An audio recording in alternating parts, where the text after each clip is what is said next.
I'm reading this book called The Diving Bell and the Butterfly by Jean-Dominique Bavie. The story is set in France, but after the main character had a stroke that I'm going to explain later, he spends his new life at room 119 in Naval Hospital at the French Canal Coast, to be specific. Where Jean spends most of his life, and is where he writes this book. And then in the book there are many flashbacks that are placed also in Paris and in France. So the book is about Jean's life. He was a 42-year-old editor for Elle magazine, which is great, and he starts telling his story since he had this terrible stroke that changed completely his life.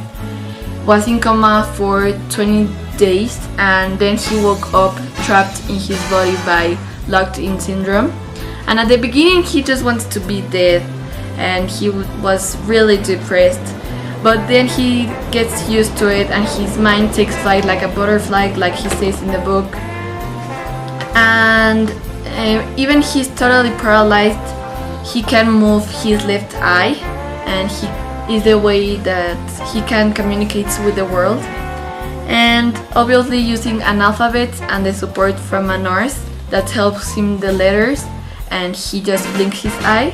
And all of this, he creates this amazing book, and throughout it he shares all his thoughts and he expresses his imagination, and he says all the special moments he had gone through and all his family situations, all the flashbacks he said to us that makes us understand better the story. So the main characters in the story are the protagonist, that is Jean-Dominique in this case, and also his children and his wife, where he spends special moments throughout the story that they go to beach, etc. And also the therapist that helped him a lot throughout the years with his speech and movement because he's paralyzed, and also the doctors and his dad. So there are many main characters. What I really liked about this book is that we know Jean-Dominique's thoughts in every phase or situation in his life.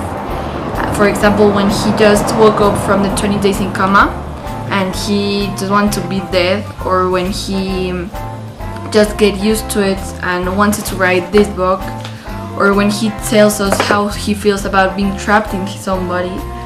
And it's great. So also it's beautiful for me, like the story, like all the human conditions, how people and his family reacted for what happened to him and how they helped him through it.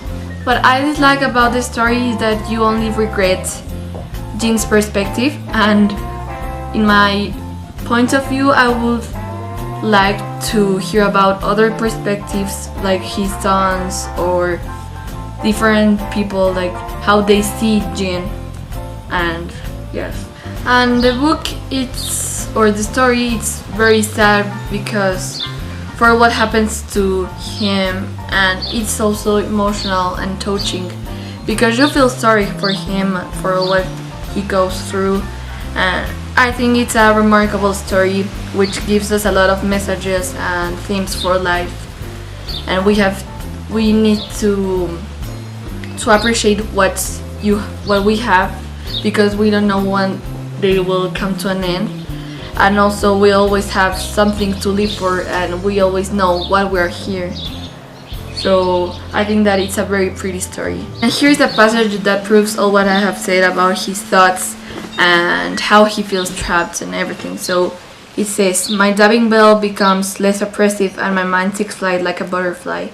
There is so much to do. You can wander off in space or in time, set out for Tierra del Fuego or for King Midas' court.